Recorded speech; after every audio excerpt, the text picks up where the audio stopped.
Dukung dakwah ini terus mengudara. Kajian gratis ini berjalan atas izin Allah dan dukungan tulus dari Anda. Bersama kita sebarkan kebaikan seluas-luasnya. Yuk jadi bagian dari tim kebaikan kami dengan mendukung operasional dakwah. Jazakumullahu khairan kasiron.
Mungkin harapannya di Indonesia tidak muhakalah itu adalah menukarkan beras yang sudah kita panen dengan beras yang masih dalam bentuk rantai. Jadi misalnya saya bawa 25 kilo beras satu tahun ini, kemudian saya tukarkan kepada seorang petani yang punya sawah, kemudian dia ngasih sepeka, ini sepeka kecil ini nanti kalau panjenengan panen hasilnya nanti kira-kira juga 25 kilo satu tahun. Nah seperti ini tidak boleh. Tidak bolehnya sebabnya apa? Karena ketika beras ditukar dengan beras harus sama timbangannya. Dari sini ketika ditukarkan antara beras yang sudah jadi beras dengan yang masih di tanamannya, ini belum tentu nanti akan sama. Karena itu dalam hal ini terjadi kaidah yang berkata al-jahlu bittamatul kal-ilmi bittafadul. Al-jahlu bittamatul, kita tidak mengetahui apakah beras yang kita tukarkan dengan yang ada di pantainya dari apakah sama. Nah itu hukumnya disamakan dengan kalau kita tahu bahwa takarannya tidak sama. Saya bawa 25 kilo, panjangnya bawa 30 kilo. Nah, ditukar, ini tidak sama, tidak boleh. Ketika tidak sama, tidak boleh, maka tidak tahu apakah sama atau tidak boleh. Jadi tidak tahu bahwa itu sama timbangannya, dihukumi sama dengan tahu kalau itu tidak sama timbangannya, maka sama-sama halal. Nah supaya halal bagaimana? Ya dibeli dengan uang. Ini kira-kira yang di sawah ini berapa kalau dipanen? Oh itu nanti hasilnya sekian. Dinilai dengan rupiah. Beli dengan rupiah bukan dengan beras. Kalau beli dengan beras maka tidak sah. Kalau muzabanah itu milik dengan muamalah. Hanya bedanya kalau muzabanah ini untuk pohon-pohon yang berdiri. Kurma, ya. Saya bawa kurma 1 kilo satu tahun. Kemudian saya tukarkan dengan kurma yang masih ada di pohon. Yang kurma itu masih basah, masih pokok namanya. Nanti kalau dipanen satu pohon tadi kira-kira hasilnya 1 tahun juga. Nah, kira-kira itu berarti tidak jelas. Maka benar-benar itu sama dengan al-jahlu bil-tanattur. Anda tidak tahu apakah timbangannya sama atau tidak. Karena itu kalian minta tahu dihukumi sama dengan kalau timbangannya tidak sama. Berarti sama. Maka bedanya antara muhaqalah dan muzabana, muhaqalah yang untuk tanaman bawah seperti padi dan sebagainya. Muzabana ini adalah tanaman atas atau tanaman yang berdiri seperti mangga, kemudian kurma dan sebagainya. Muhaqalah sendiri diambil dari kata-kata haklun. Haklun artinya ladang, berarti tanaman yang ada di ladang. Kalau muzabana diambil dari kata-kata zabana. Zabana artinya sama dengan dafa'ah, menolak, saling tolak. Kenapa disebut muzabana? Karena biasanya terjadi percekcokan, maksudnya saling tolak antara penjual dan pembeli. Nah, maka kemudian disebut dengan istilah muzabana. Nah, jadi istilah-istilah ini kalau kita mengetahui makna asalnya, insya Allah mudah mengingat. Dalam benak saya sudah ada kata-kata haklun yang artinya ladang. Nah, begitu mendengar kata-kata muhaqalah, udah langsung teringat, oh kasus ladang. Muzabana, teringat kata-kata zabana, sudah langsung tahu, oh kasusnya muzabana. Kita untuk mengingat istilah-istilah yang ada di dalam hadis-hadis Nabi Sallallahu Alaihi Wasallam. Dan dari sini kita simpulkan bahwa Islam agama yang sangat-sangat lengkap. Segala sesuatu termasuk permasalahan bisnis yang dibahas oleh agama Islam. Contohnya, titik-titiknya ada benar, itu baik umalai yang lalu dimaklum dan berimu malam yang lalu yu'lan dimaklum dan bimaklumin mudah.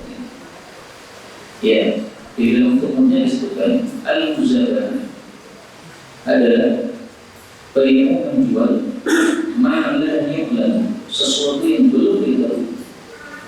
Misalnya apa? Yang ada di pohon tadi ditukar dengan bimaklumil miqdari, dengan sesuatu yang sudah diketahui takarannya atau timbangannya. Nah, maka muzabana prakteknya seperti yang saya sampaikan tadi. Kalau ini definisinya lebih umum ya. Kalau definisi yang lebih khusus atau yang lebih spesifik yang disebutkan oleh para ahli fikih, yaitu dalam bab tadi tanaman-tanaman yang berbeda-beda. Ya, definisi itu benar dengan apa yang sudah saya sampaikan. Itu hanya menjelaskan dari dengan cara yang lebih umum. Maka yang lain tidak diketahui itu yang pohon. Nah, kita tidak tahu berapa takarannya. Ada yang dimaklum tidak, ini yang ada di bawah yang sudah kita panen. Wan Abi Hurairah radhiyallahu anhu anna Rasulullah sallallahu alaihi wasallam rakhasa fi bai'il araya bi qadsiha fi ma duna qamsati aw sukin aw fi qamsati aw sukin asyaku linda muda ahadul wadi. Dari Abu Hurairah radhiyallahu anhu bahwasanya Rasulullah sallallahu alaihi wasallam rakhasa meringankan, maksudnya membolehkan fi bai'il araya pada jual beli araya yang tidak jelas. Bi qadsiha dengan taksirnya, mentaksirnya, taksir menggandakan.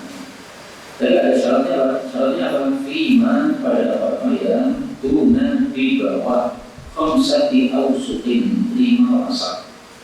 Qala atau rawi mengatakan dalam bahasanya qala ditambah kata qala meskipun tidak tertulis.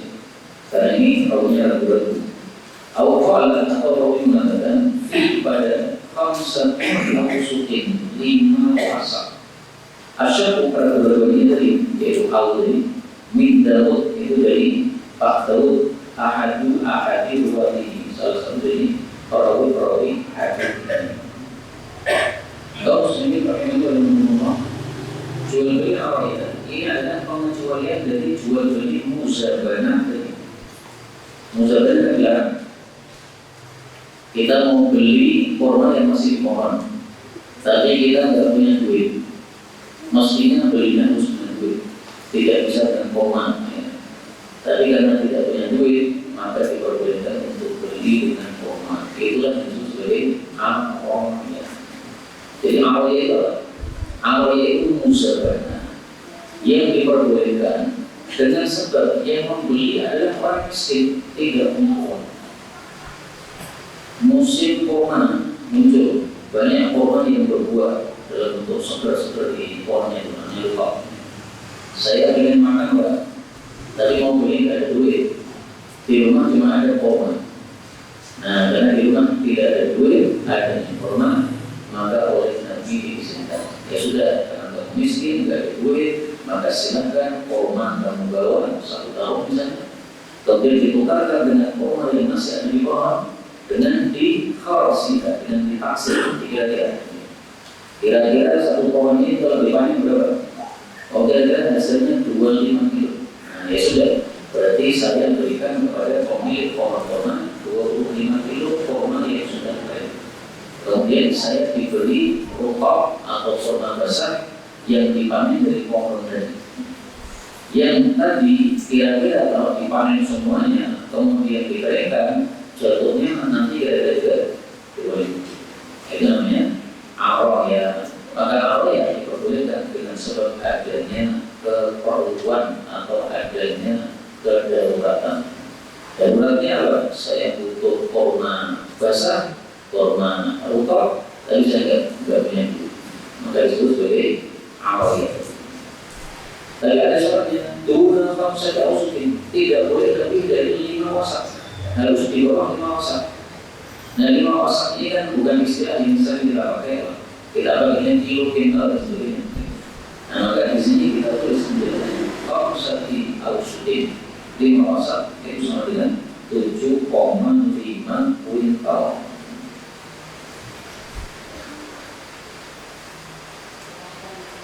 Jadi maksimalnya berapa?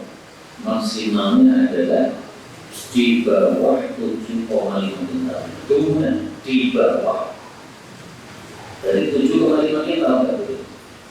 Harus di bawah 7,4 boleh. Tapi paruhnya berlaku atau nanti mengatakan 5 kintal.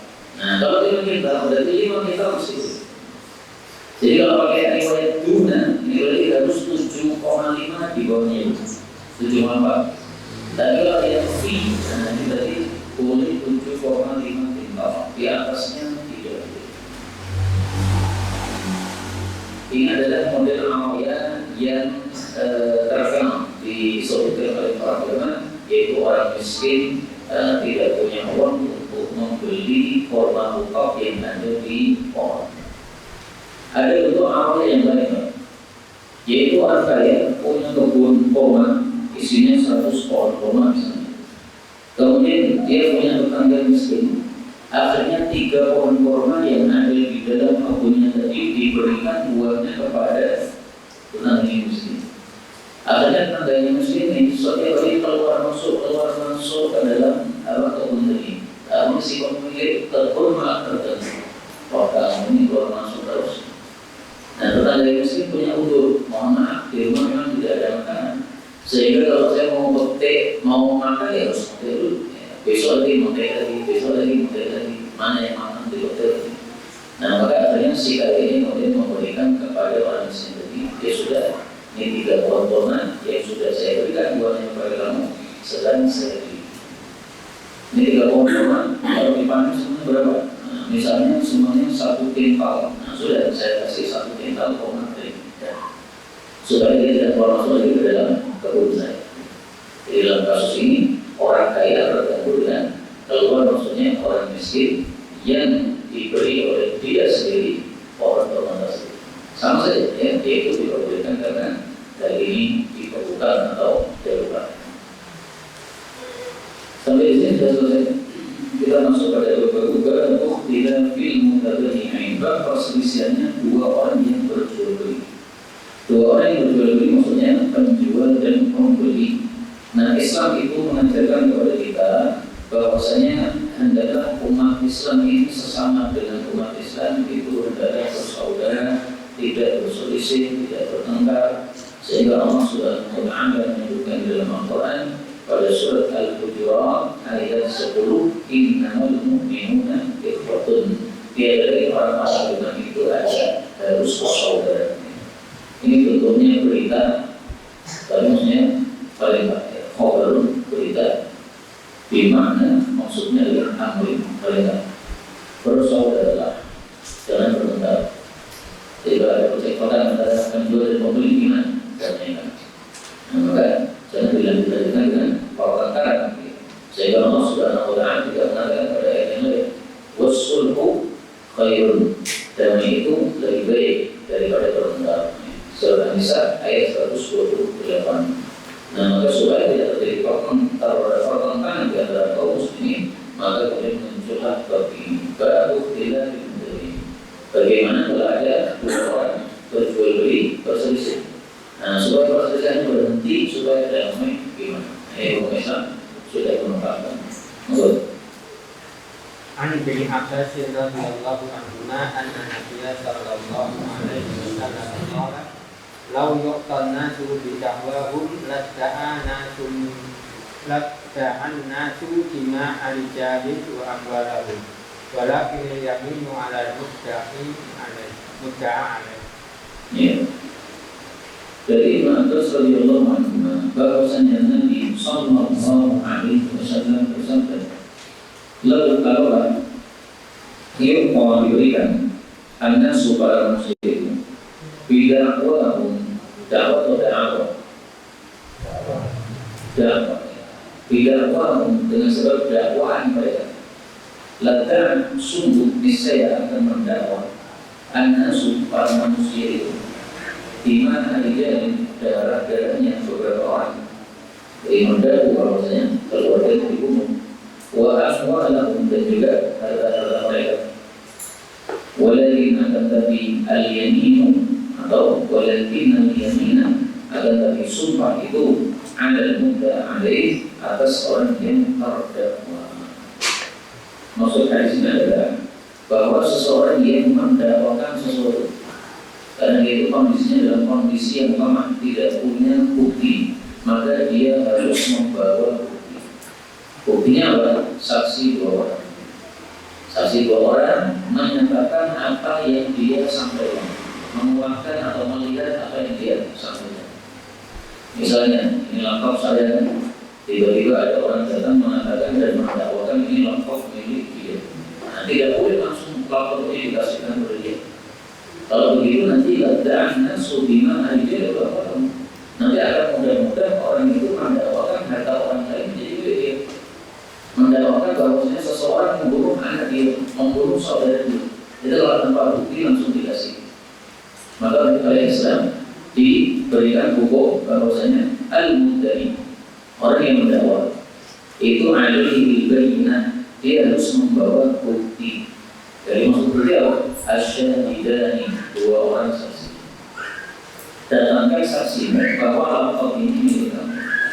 Ketika dia berhasil mendatangkan dua orang saksi, keduanya bersaksi, demi Allah, memang laptop ini miliknya si fulan, kemudian disepakati oleh perusahaan hasil.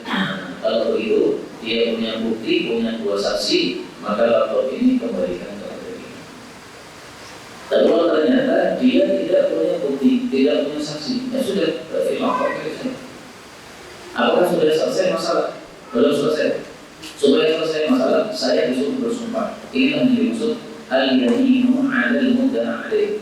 Sumpah diucapkan oleh orang yang terdakwa. Saya cukup bersumpah demi Allah laptop ini milik saya. Selesai. Jadi pendakwa harus membawa bukti, yaitu saksi dua orang. Sementara saya tidak perlu membawa bukti. Kenapa? Karena dia kondisinya lemah, sehingga dibawa bukti untuk menguatkan. Saya kondisinya kuat, sehingga tidak perlu membawa bukti. Kenapa kondisi saya kuat? Karena faktanya laptop di depan saya, dan milik saya. Kalau laptop di depan dia, berarti milik dia. Di depan saya berarti milik saya. Apakah wajib saya untuk bersumpah? Tidak wajib saya bersumpah. Seandainya hakim menyuruh saya bersumpah, baik setelah saya supaya ini selesai masalah, nanti sumpah dulu. Saya mengatakan saya tidak mau sumpah. Ini masalah sepele, saya tidak mau sumpah. Pokoknya ini saya. Kalau tidak mau sumpah, maka hakim boleh mengembalikan kepada pendakwa. Pendakwa yang disuruh bersumpah. Ya sudah, karena ini terdakwa tidak mau sumpah, silakan pendakwa bersumpah. Pendakwa bersumpah, demi Allah, lapor milik saya. Diserobot oleh Ustaz aja. Nah, kalau dia berani bersumpah, maka dia dimenangkan. Hakim boleh menarik lapor ini diberikan kepada pendakwa. Kenapa? Salah saya tidak mau bersumpah, dan hanya dikembalikan sumpah kepada dia. Tapi tetap di mata Allah tidak akan berubah hukum asal. Seandainya betul-betul ini lapor saya, meskipun si pendakwa dimenangkan, tetap nanti dia masuk neraka. Makanya ada kaidah yang mengatakan hukmul hakim, keputusan si hakim la yuhillu haram, tidak menyebabkan halalnya sesuatu yang haram. Ini contohnya saya, dia serobot dengan sumpah dusta tadi, berarti kan haram. Nah, meskipun dimenangkan oleh hakim, tetap haram. Dia ambil silakan, ya, saya tidak mau berurusan dengan orang. Ini masalah apa? Masalah dunia. Kalau kena ambil, ya saya beri lagi. Sehingga saya tidak mau sumpah. Boleh. Jadi saya tidak boleh sumpah. Jadi untuk pendakwanya wajib membawa bukti. Tidak bawa bukti tidak bisa. Kalau terdakwa tidak wajib bersumpah. Dia bersumpah boleh dimenangkan. Tidak bersumpah juga boleh. Tapi nanti akibatnya si pendakwa bisa balik bersumpah. Jadi, bermuamalah dengan Nabi tentang bermuamalah dengan budak.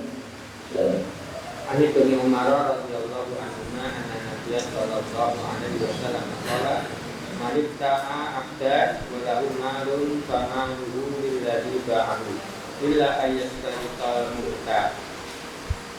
Dari Umar radhiyallahu anhu bahwasanya Nabi sallallahu alaihi wasallam bersabda, man barang siapa ibta'a membeli abdan seorang budak, walau sementara bagi budak tadi malun ada harta, famaluhu maka budak dan hartanya budak tadi lilladzi min orang yang ba'ahu menjualnya. Jadi si majikan pertama yang diberi illa kecuali an bahwasanya yashtarita bersyarat al-mubta'u si pembeli. Jadi budak boleh berjual beli. Terus budak itu tidak memiliki harta yang ada di tangan dia. Kalau dia membawa harta, hartanya itu miliknya majikan. Misalnya ada seorang budak dikasih oleh seseorang hadiah. Kamu kelihatan kasihan sekali, tak kasih hadiah arloji. Arlojinya mahal 5 juta. Nah, arloji ini milik siapa? Ini meskipun faktanya diberikan kepada si budak, tapi kepemilikannya adalah miliknya si majikan. Nah, pas budaknya pulang, dia bilang sama majikan, Pak majikan, saya tadi dikasih orang jam, ini katanya harga 5 juta. Majikannya mengatakan, oh iya, bagus, silakan dipakai. Meskipun dipersilakan untuk dipakai, tetap miliknya si majikan. Nah, ketika budaknya dijual, jamnya ini dibeli siapa? Apakah jamnya ini kembali kepada si majikan? Apakah jamnya ini karena faktanya dipakai oleh si budak berarti berhak dimiliki oleh si pembeli? Nah, dia sudah menjelaskan di sini, famaluhu lilladzi ba'a. Jamnya tadi milik orang yang menjual, alias majikannya. Kenapa? Karena kaidahnya tadi budak tidak memiliki apa-apa. Budak itu tidak memiliki dirinya apa? Kalau dirinya saja tidak dimiliki, apa lagi? Harta, tapi tidak memiliki. Maka semua harta yang masuk ke kantong dia itu sama dengan miliknya majikan. Karena itu dalam Islam tidak bisa seorang budak itu mewarisi dari orang merdeka, tidak bisa. Bapaknya merdeka, anaknya budak. Bapaknya mati, anaknya tidak bisa mewarisi. Kenapa? Karena kalau dia mewarisi, itu sama dengan harta warisan itu masuk ke kantong majikan, benar majikan.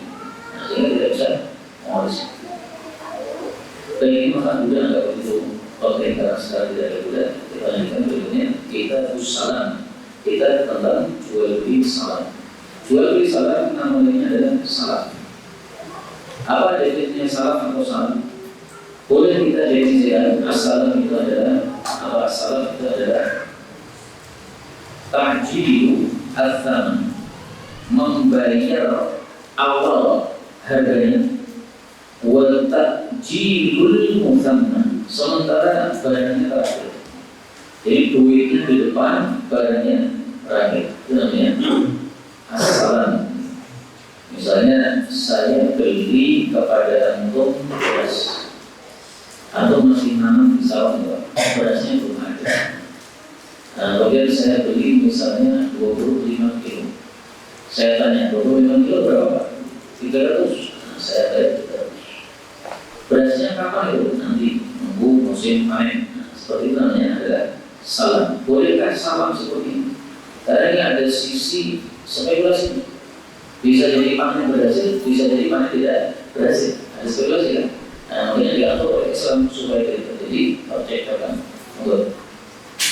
Ani bin Abbas radhiyallahu anhu anna Nabiya sallallahu alaihi wasallam qadima Madinah wa hum yusrifuna fi thimar as-sanataini wa salat. Wa qala man asrafa fa'yusrif fi kainin ma'lum wa waznin ma'lum ila ajalin ma'lum. Fi kainin ma'lum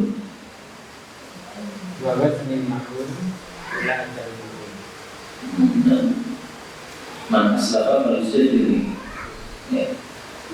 Dari Ibnu Abbas radhiyallahu anhu bahwasanya Nabi sallallahu alaihi wasallam qadima datang al-Madinah ke Madinah. Maksudnya datang dari Makkah ke Madinah. Wa hum sementara mereka yaitu penduduk Madinah yusrifuna melakukan salaf atau melakukan salam fi pada buah-buahan. Lamanya adalah as-sanataini 2 tahun, bersalata atau 3 tahun.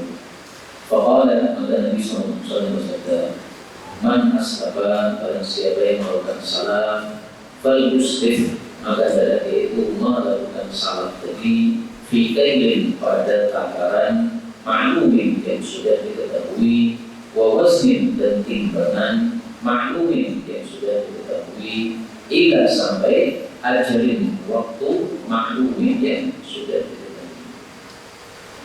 Jadi jual beli salam diperbolehkan atau tidak? Boleh, tapi dengan 2 syarat.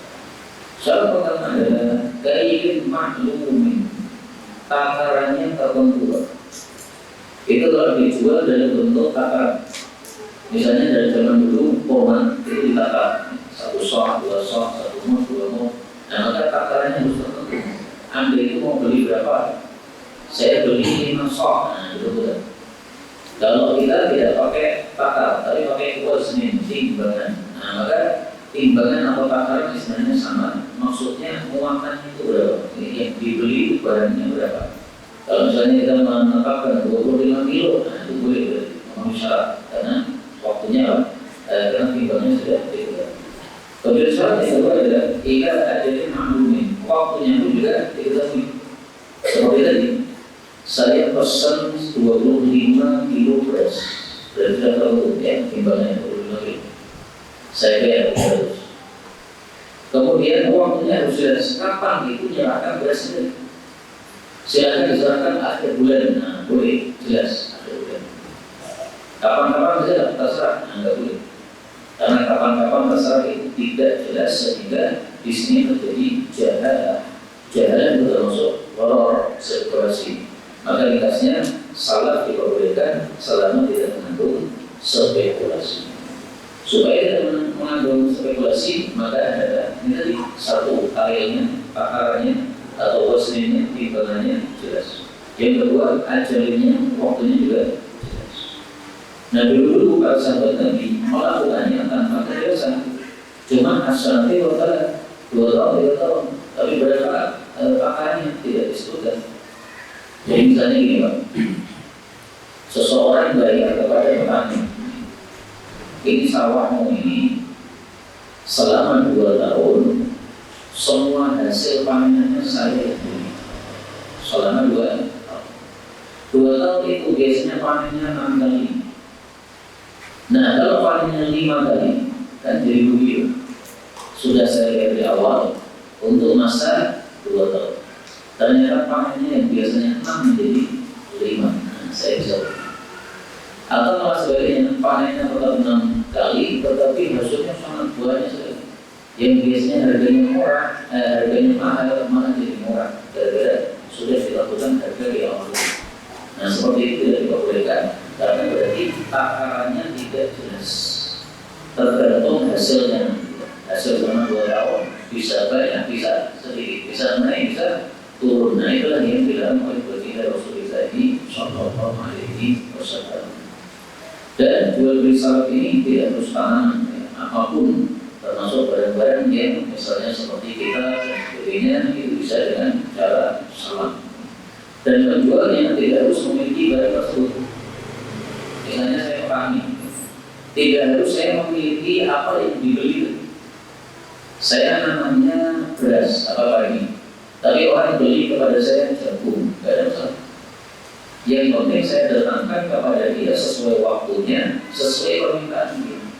Jagungnya dari mana? Terserah. Mau diambil dari mana? Terserah. Mungkin tetangga saya punya tanaman jagung, mungkin saya tahu pulangnya di mana, tidak ada masalah. Yang penting waktu diserahkan harus betul-betul kita bisa menyerahkan pada tersebut. Berikutnya beberapa mengenai Nabi Hurairah radhiyallahu anhu qala kana li rasulin ala nabiyyi sallallahu alaihi wasallam sinnum min al-ibil baca yataqadahu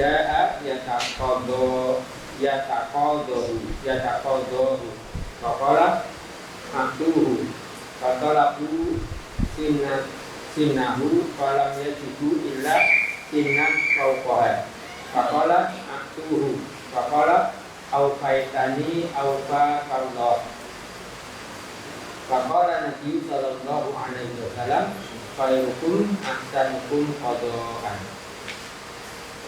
khairukum.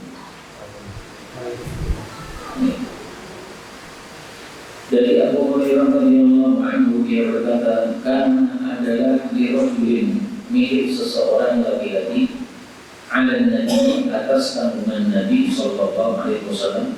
Maksudnya Nabi utang kepada dia. Sinun, satu usia, minat tibil dari onta.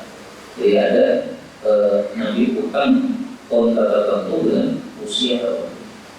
Fajr ada orang itu datang, dia tertawa menghakimi kepada Nabi sallallahu alaihi wasallam. Faqala, maka Nabi bersabda, "A'tuhu, berikan kepada orang ini." Faqala, lalu mereka pun mencari sinnahu, onta yang seusia dengan milik dia. Misalnya ontanya usia 2 tahun, nah dicari yang 2 tahun. Falam yajidu, lalu mereka tidak mendapati illa kecuali sinnan, satu usia, fawqaha, yang di atasnya, misalnya 3 tahun. Faqala, maka Nabi bersabda, "A'tuhu, berikanlah dia." Artinya 3 tahun tidak apa-apa. Faqala, artinya orang tadi mengatakan, awfaitani, engkau telah menyempurnakan kepada saya, yaitu permasalahan hutang. Awfaqallahu, semoga Allah pun menyempurnakan kepada engkau, yaitu pahala. Faqala, lalu bersabda Nabi sallallahu alaihi wasallam, khairukum, sebaik-baik kalian adalah ahsanukum, yang paling bagus di antara kalian, qada'an akan melunasi hutang. Kau sendiri kami berumur ini bab tentang al-qarad. Al-qarad itu nama lainnya adalah ad-dain, hutang. Hadis ini menunjukkan bahwa hutang diperbolehkan, jadi tidak dilarang berhutang. Tetapi hendaknya ketika kita berhutang, kita punya niatan untuk apa? Melunasi, karena Rasulullah SAW bersabda, hutang ada 2 macam. Ad-dainu dainani, hutang ada 2 macam. Faman mata, barang siapa yang mati, wa huwa yanwi qada'a, ada niatan melunasi hutangnya, fa ana waliyu, saya akan melunasinya. Jadi Nabi akan membantu dia melunasi. Wa man mata, siapa yang mati, wa la yanwi qada'a, tapi tidak mengingatkan untuk melunasinya, pada alladhi yuqaw, Allah, maka itulah orang yang akan diambil min hasanati dari pahala dia. Laisa yawma idzin dinar wala dirham, pada ini tidak ada uang dinar dan dirham lagi, yaitu dari akhirat. Nah, maka wajib kita untuk mengingatkan melunasi hutang. Maka hutang tidak dilarang, tetapi wajib untuk melunasi hutang. Rasulullah SAW juga bersabda, "Man akhadha amwalan nas," barang siapa yang mengambil harta manusia, misalnya hutang, yuridu adalah dia ingin untuk mengembalikan, ada niatan tadi untuk melunasi. Alhamdulillah anhu, Allah pasti akan melunasi kepada dia. Ini jaminan dari Nabi. Kita punya utang, ada niatan melunasi, pasti dibantu oleh Allah Subhanahu wa Ta'ala. Tidak mungkin dari untuk kamu. Waman akhadha, barang siapa yang mengambil utangan, yuridu itlafah, tapi ingin menghancurkannya, dia tidak mau mengembalikan, Allah akan hancurkan orang tersebut. Jadi tidak hanya hartanya yang dihancurkan, justru orang juga dihancurkan oleh Allah Subhanahu wa Ta'ala. Jadi kalau saja meskipun hutang itu diperbolehkan, tidak bagus kita berhutang. Sehingga Nabi mengajarkan kita berlindung dari hutang. Wa waladati ad-dain. Wa qahdir rijal. A'udzu bika, aku berlindung kepada engkau min waladati ad-dain, dari taklid hutang. Wa qahdir rijal, dikuasai oleh orang-orang. Nah, kalau kita hutang tidak bisa melunasi, artinya terkuasai oleh mereka. Dan ini diajarkan semuanya oleh baginda Rasulullah sallallahu alaihi wasallam. Ada satu dua yang apabila kita punya hutang pasti dilunasi oleh Allah kalau kita bersyahada. Ala mu'allimuka, maukah saya ajari kamu kalimat itu, beberapa kalimat. Laukan alaikum itu jabal sabirin dailan. Kalau kamu punya hutang sebesar gunung Sobir, besar, Yaman. Ada Allah ma'angka, Allah pasti melunasi hutang. Ucapkanlah, Allahumma kfini bihalalika an haramika wa aghnini bifadlika amman siwaka. Kenapa? Apa nanti? Hendaknya berarti untuk hutang. Alhamdulillah. Coba kita baca bersama. Allahumma kfini bihalalika an haramika wa aghnini bifadlika amman siwaka.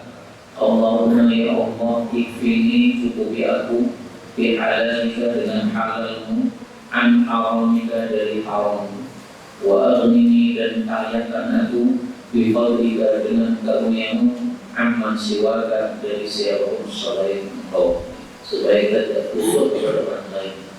Karena butuh kepada orang lain tetap agak rendah di mata orang yang telah membantu kita, dan berarti dia punya jasa untuk kita. Nah, kembali ke sini, kita sekarang baca hadisnya, ceritanya bagaimana. Ceritanya, Rasulullah SAW punya utang sinot yang tinggi, yaitu usia tertentu dari onta. Nah, Rasulullah di sini tidak disebutkan. Bisa jadi muslim, bisa jadi kafir.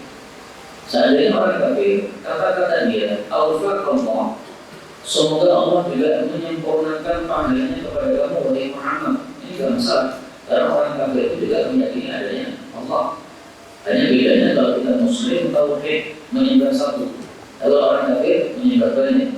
Jadi mengetahui adanya Allah di atas langit tadi, mereka menyembah selain Allah Subhanahu wa Ta'ala. Maka wujud ini tidak jelas ya, apakah dia muslim atau kafir. Dan ini sekaligus menunjukkan bolehnya kita hutang baik itu kepada muslim atau kepada orang kafir. Kemudian ketika Nabi SAW waktunya untuk melunasi, ternyata beliau tidak mendapatkan yang seusia. Yang didapati adalah fauqah, yang di atasnya. Jadi kalau sekarang misalnya kita utang 1 juta, kita bayar 2 juta, lebih dari utangnya. Ini utangnya adalah 2 tahun, makanya dibayar oleh 3 tahun, lebih mahal dari 3 tahun. Seperti ini boleh selama tidak dipersyaratkan. Tapi kalau dipersyaratkan di awal, maka menjadi riba.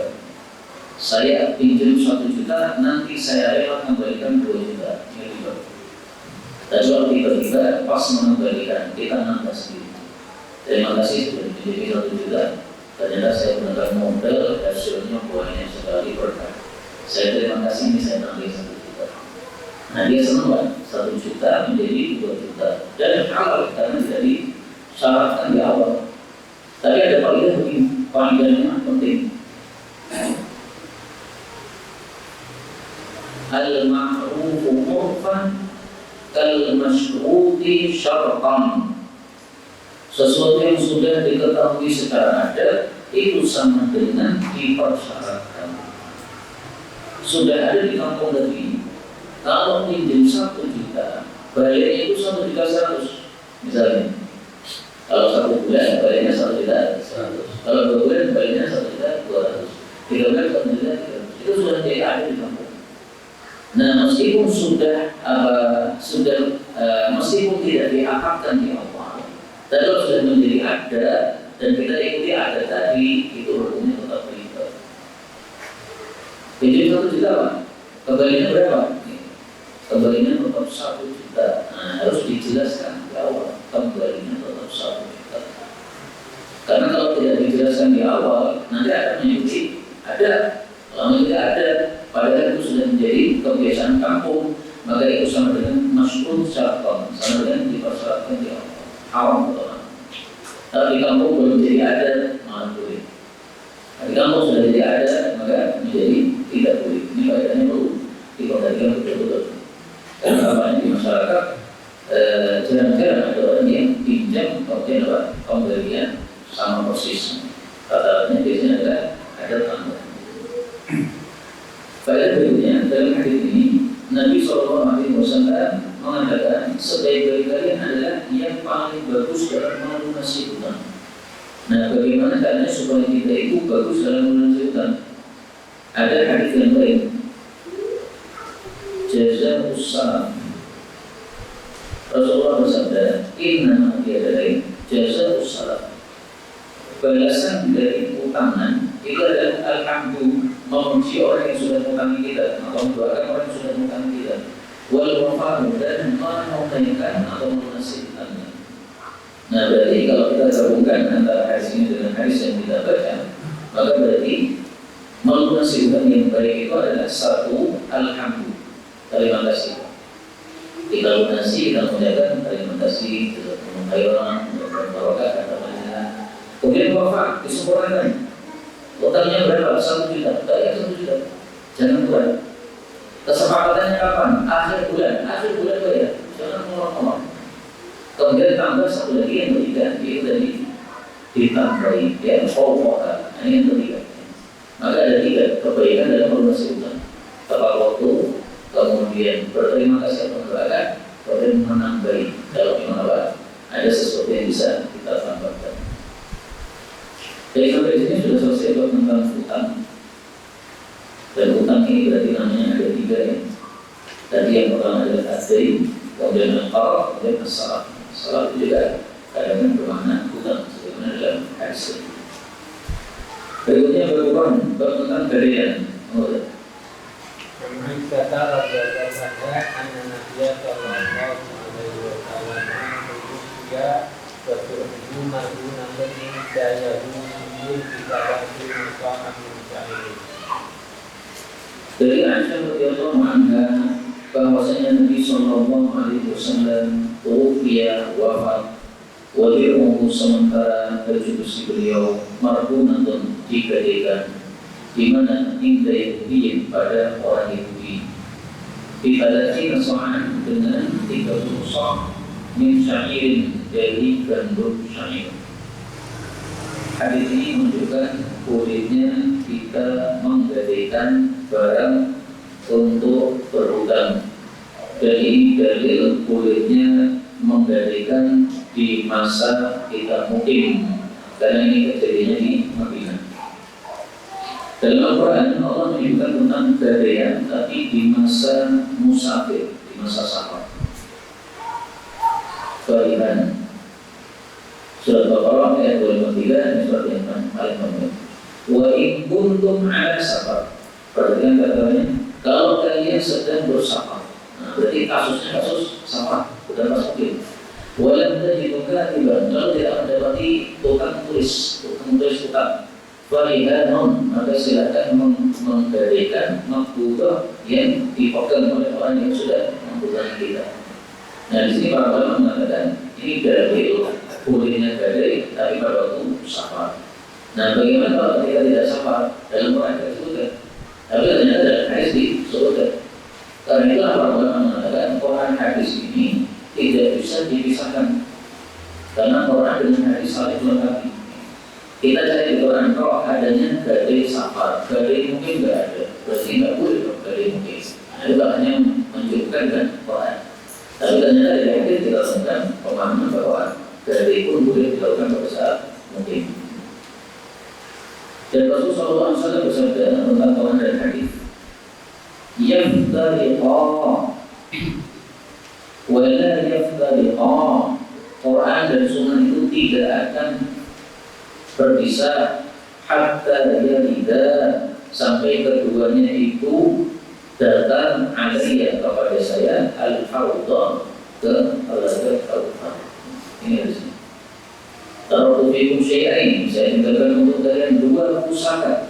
Kalian tidak akan sesat setelah menggali kedua pusaka tadi. Yang pertama adalah kitabullah Al-Quran, yang kedua adalah sunnah di hadis-hadis Nabi. Dan keduanya lain yatafarraqa, tidak akan berpisah sampai datang kepada Nabi SAW kepada telaga Kautsar. Ini hadis dua hadis sahih. Nah, ini menjelaskan apa yang saya sampaikan tadi, bahwa tidak bisa kita mengambil Quran saja atau sunnah saja. Kemudian kita ambil beberapa faedah dari sini. Faedah yang pertama, Rasulullah wafat punya utang. Menunjukkan apa? Beliau kehidupannya miskin, padahal pemasukan beliau itu banyak. Kenapa beliau itu pemasukannya banyak tapi malah punya utang? Karena beliau sedekahnya lebih banyak. Pemasukan 5 juta, sedekah 5 juta, ya lebih sudah. Atau sedekahnya lebih daripada pemasukannya, artinya harganya jadi kurang. Jadi Nabi itu banyak kebiasaan, kalau orang kemudian menang, kan dapat jatah itu sebagian dari 1/5 itu. Nah, jatah beliau itu digunakan untuk beli beras selama setahun untuk istri-istri, dimasukkan di masyrubat. Masyrubat itu apa? Untuk menyimpan makanan. Setelah itu sisanya duitnya langsung beliau masukkan ke rumah, dipersiapkan untuk membeli perlengkapan perang, membeli kuda perang, membeli onta perang. Jadi beliau mikirnya pokoknya di mana uang dapat pahala yang paling banyak, sehingga hanya menyiapkan di rumah cuma makanan tok. Sehingga tidak pernah mikir misalnya beli laptop, beli HP, beli macam-macam motor, mobil, tidak pernah pikiran beliau. Cukup untuk makan tok, sisanya mungkin apa? Dikembalikan ke Baitul Mal untuk jihad fisabilillah. Nah, setelah disiapkan setahun, kadang-kadang ada orang miskin datang minta kepada Nabi. Mestinya oleh Nabi diambilkan dari Baitul Mal, tapi yang Baitul Mal sudah habis. Karena Baitul Mal sudah habis, Nabi ambil dari masrubannya tadi. Oh tenang, di masruban saya masih ada barang. Kemudian papungnya diberikan kepada si miskin, akhirnya kurang. Nah, maka ilmu umaruna. Karena kalau bisa ini baju besi beliau diberikan pada Yahudi untuk mendapatkan 3 rusak, karena ternyata gandum-gandum yang ada di masruban tadi sudah habis sebelum waktunya. Nah, para ulama menjelaskan hadisnya berbeda tadi. Baitul Mal kosong, hanya beliau suka dari masruban beliau dari gudang beliau. Kemudian 3 rusak berapa? Mari kita hitung. Satu sok itu adalah 2,5 kilo. Nah, sekarang 30 sok berapa?